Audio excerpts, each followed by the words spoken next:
মাসের 5 তারিখে রাত্রে, সেই দিন কোনো গোলাগুলি বা সেরকম কোনো ঘটনাই ঘটেনি।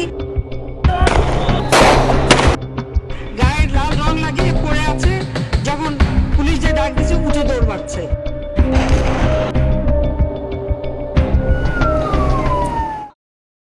5 মে 2013 এদিন বাংলাদেশের ইতিহাসে জঘন্যতম একটি গণহত্যা সংঘটিত হয়েছে। 5 মে ঢাকায় বাংলাদেশের সকল তাওহিদি জনতা নেমে এসেছিলেন রাসূলুল্লাহ সাল্লাল্লাহু আলাইহি ওয়াসাল্লামের ইজ্জত রক্ষা এবং তার সম্মান রক্ষার্থে। কিন্তু রাতের আধারে সহস্রাধিক মুসল্লিকে শহীদ করে দেওয়া হয়, নির্মমভাবে অত্যাচারের স্টিম রোলার চালানো হয়। হাসিনার 16 বছরের স্বৈর শাসনে আমরা আসলে কখনোই শাপলা ম্যাসাকার নিয়ে প্রশ্ন তুলতে পারিনি। আমাদের এই ইতিহাস নিয়ে অনুসন্ধানের কোনো সুযোগই ছিল না, যার কারণে শাপলার এই ম্যাসাকারের ঘটনা একেবারেই ধামাচাপা হয়ে যায় এবং ইতিহাসের ধুলোমলিন একটি অধ্যায়ে পরিণত হয়। আজকে আমরা সংক্ষিপ্ত পরিসরে হলেও গণহত্যার সেই দৃশ্যগুলো আবার জাগিয়ে তোলার চেষ্টা করব। আমরা দেখানোর চেষ্টা করব শাপলা গণহত্যা আসলে কিভাবে হয়েছিল, এর পটভূমি কী ছিল এবং এর প্রেক্ষাপটটা কিভাবে ইতিহাস থেকে গায়েব করে ফেলা হয়েছিল। সেই সাথে কিছু তিক্ত প্রশ্ন কিন্তু আমরা তোলার চেষ্টা করব। জুলাই গণঅভ্যুত্থানের পর বাংলাদেশে একটি অনুকূল পরিবেশ পেয়েও কেন হেফাজতে ইসলাম শহীদদের তালিকা প্রণয়ন করছে না, তাদের পুনর্বাসনের চেষ্টা করছে না এবং শহীদের মর্যাদার প্রশ্নে হেফাজত কেন এত নিষ্ক্রিয়। আমরা একই সাথে প্রশ্ন করব হেফাজত ইসলাম কিভাবে তার রুহানিয়াতের কবর রচনা করে এটাকে ব্যবহার করে রাজনীতি করছে। তিক্ত বাস্তবতাগুলি আমরা ফুটিয়ে তোলার চেষ্টা করব এই ভিডিওতে। তাহলে চলুন শুরু করা যাক। 5 ফেব্রুয়ারি 2013 যুদ্ধাপরাধীদের বিচারের দাবিতে কিছু উচ্ছ্বসিত যুবক একত্রিত হয় শাহবাগে। জড়ো হয় দেশের সব শ্রেণী এবং পেশার মানুষ, যাদের অনেকে ছিল মুসলিম এবং অনেকে ছিল তথাকথিত সভ্য মুসলিম।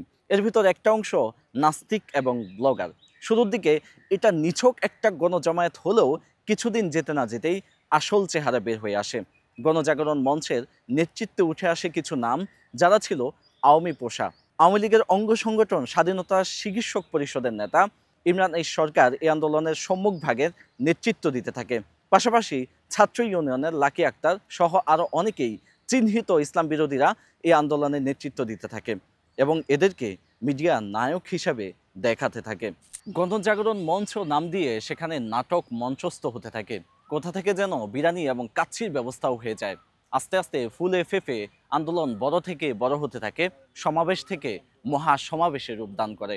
মঞ্চের পিছনেও ছিল আরেকটি মঞ্চ, ইমরান এবং রাজীবদের পিছনেও থাকে অনেক ইমরান এবং রাজীব। কলকাঠি নাড়তে থাকে সরকারের বিভিন্ন এজেন্সি। শাহবাগের বিচারিক মব কায়েমের পিছনে যে একটি রাজনৈতিক দুর্ভূসন্ধি ছিল, সেটা বোধ হয় সাধারণ মানুষ হিসেবে আমরা বুঝতে একটু দেরি করে ফেলেছিলাম। 2013 সালের 18 ফেব্রুয়ারি ভয়ঙ্কর ইসলাম বিদ্বেষী ব্লগার চক্র শিরোনামে একটি রিপোর্টকে লিড নিউজ করেছে আমার দেশ পত্রিকা। একই পত্রিকা 20 ফেব্রুয়ারিতে ব্লগের নাস্তিকতার নামে কুৎসিত অসভ্যতা শিরোনামে প্রকাশ পায় আরেকটি লিড নিউজ এবং সাথে সাথে সারা দেশ তোলপাড় হয়ে যায়। সেখানে স্পষ্ট হয়ে যায় পর্দার আড়ালে থাকা সকল ষড়যন্ত্র। আমার দেশে প্রকাশ পায় শাহবাগী আন্দোলনের পিছনে কিভাবে রাসূলুল্লাহ সাল্লাল্লাহু আলাইহি ওয়াসাল্লামের শানে কটূক্তি করা হয়। মুখোশ খুলে যায় তথাকথিত ব্লগারদের। বাংলার মুসলমানরা আটকে ওঠে, স্তব্ধ হয়ে চেয়ে থাকে ব্রিটিশ বিরোধী সেনানায়ক হুসাইন আহমদ মাদানির শাগরেদ শাইখুল ইসলাম আল্লামা আহমদ শফির দিকে। বৃদ্ধ আহমদ শফি আগত দিনের চিন্তায় ফেরেশান হয়ে ওঠে। বাবননগরী এবং কাসেমিরা এসে পাশে দাঁড়ায়। আহমদ শফি বিশ্বস্ত শাগরেদদের পাশে দেখে সাহসী হয়ে ওঠেন। দরজ থেকে তিনি রাজপথে নেমে আসেন এবং দেশব্যাপী আন্দোলনের সূচনা হয় হেফাজতে ইসলামের। 2013 সালের 20 ফেব্রুয়ারি আমার দেশ পত্রিকায় বেশ বড় করে শাহ আহমদ শফির একটি চিঠি ছাপা হয়। শাহ আহমদ শফির সেই চিঠিতে দেশব্যাপী মানুষকে একত্রিত হওয়ার জোরালো আহ্বান করা হয় এবং সেই ডাকে সাড়া দিয়ে সারা দেশ থেকে 6 মার্চ ঢাকায় লং মার্চ করা হয়। তার পরবর্তী মাসেই 5 মে শাপলা চত্বরে সেই অবরোধের ডাকটিও কিন্তু তিনি দিয়ে ফেলেন। 5 মে সকাল তাওহিদি জনতার ঢল ঢাকা অভিমুখে অভিযাত্রার একটি ঐতিহাসিক মুহূর্ত। ঢাকা যানবাহন চলাচল বন্ধ করে দেয়, তবুও জনতা থামে না। হেঁটে হেঁটে চলে আসে বহুদূর। সিলেট থেকে চট্টগ্রাম, ময়মনসিংহ থেকে ঠাকুরগাঁও, দলে দলে মানুষ ছুটে আসে ঢাকায়। বিভিন্ন স্থানে বাধাগ্রস্ত হয়, তবুও তারা থামে না। একসময় মতিঝিলের শাপলা চত্বরে মানুষ একত্রিত হতে থাকে। ঢাকা লোকে লোকারণ্য হয়ে ওঠে। তাওহীদি জনতার উচ্ছ্বাস এবং ভালোবাসা প্রেমের সৌধ নির্মাণ করে। বিভিন্ন প্রতিকূলতার মধ্যেও সারাদিন জমে থাকে। প্রিয় নেতা আহমদ শফী আসছেন এই অপেক্ষায়। হেফাজতে ইসলামের এমন জনসমাগমে সরকার ভরকে যায় এবং লেলিয়ে দেয় ছাত্রলীগ এবং যুবলীগকে। সারা দেশব্যাপী আন্দোলন সহিংস হয়ে ওঠে। বিশেষ করে শাপলা চত্বর অভিমুখে যে পল্টন এরিয়াটি আছে সেটা রণক্ষেত্রে পরিণত হয়। এদিকে আগ থেকে রাস্তাঘাট কেটে এবং বিভিন্ন গলিপথ বন্ধ করে টায়ার জ্বালিয়ে বিভিন্ন রকম অরাজকতা এবং হামলার ঘটনা ঘটিয়ে যাচ্ছিল আওয়ামী যৌথ বাহিনী। ধীরে ধীরে উত্তপ্ত হতে থাকে সেই জায়গাগুলো। বাইতুল মোকাররমে অসংখ্য দোকান পুড়িয়ে দেওয়া হয়। আওয়ামী লীগের ক্যাডার বাহিনী দ্বারা পুড়িয়ে ফেলা হয় কোরআন এবং তাসবিহ ও জায়নামাজ সহ বিভিন্ন ইসলামিক বস্তুও।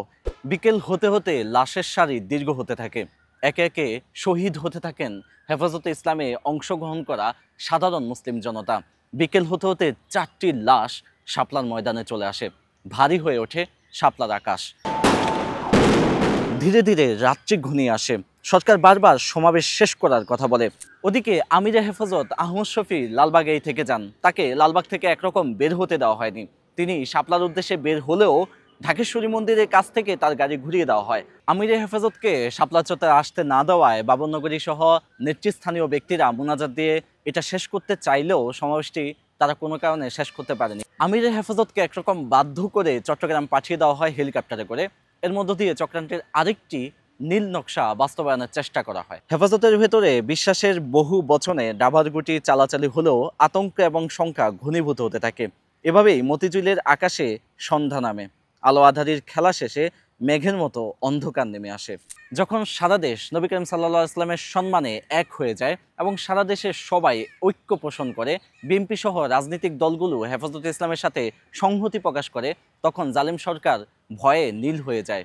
তারা আতঙ্কগ্রস্ত হয়।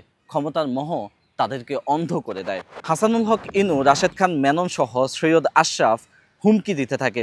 সৈয়দ আশরাফ আলটিমেটাম দেয়, গুন্ডা বাহিনীকে সক্রিয় করে তোলে এবং ঢাকাকে রণক্ষেত্রে পরিণত করে। অবশেষে নোংরা রাজনীতির এই খেলা ভয়ঙ্কর গণহত্যার পথে হাঁটতে থাকে। হত্যার মিশনে নামতে প্রস্তুত হয় শত শত পুলিশ, র্যাব, বিজিবি সদস্য। নানা চেষ্টা তদবির করেও যখন সমাবেশের ইতি টানতে পারল না, তখন ধীরে ধীরে শাপলার স্টেজে নেমে আসে নিথর নীরবতা। গভীর রাত, চারদিক থেকে বিদ্যুৎ বন্ধ করে দেওয়া হয়। রাশি রাশি অন্ধকারে ডুবে যায় শাপলা। কয়েকজন নির্লোভ মানুষ এবং ছোট্ট একদল জুনাইদ বাবরনগরী শুধু মৃত্যু ও জীবনের সন্ধিক্ষণে ঠায় দাঁড়িয়ে থাকেন। এরপর আরও কথা, আরও ব্যথার গল্প আসে। রাত 2:30। ভয়াবহ তাণ্ডব তখনই শুরু হয়। পুলিশ এই অপারেশনের নাম দেয় অপারেশন সিকিউর শাপলা, র্যাব নাম দেয় অপারেশন ফ্লাশ আউট, আর বিজিবি সদস্যরা এই অপারেশনের নাম দেয় অপারেশন ক্যাপচার শাপলা। শুরু হয় তাণ্ডব। চারদিক থেকে বিদ্যুৎ বন্ধ করে দেওয়া হয়। শাপলায় একযোগে 5712 জন পুলিশ সদস্য এবং 1300 জন র্যাব সদস্য আর 582 জন বিজিবি সদস্যের সক্রিয় অংশগ্রহণে শুরু হয় ইতিহাসের নৃশংসতম গণহত্যা, শাপলা ম্যাসাকার।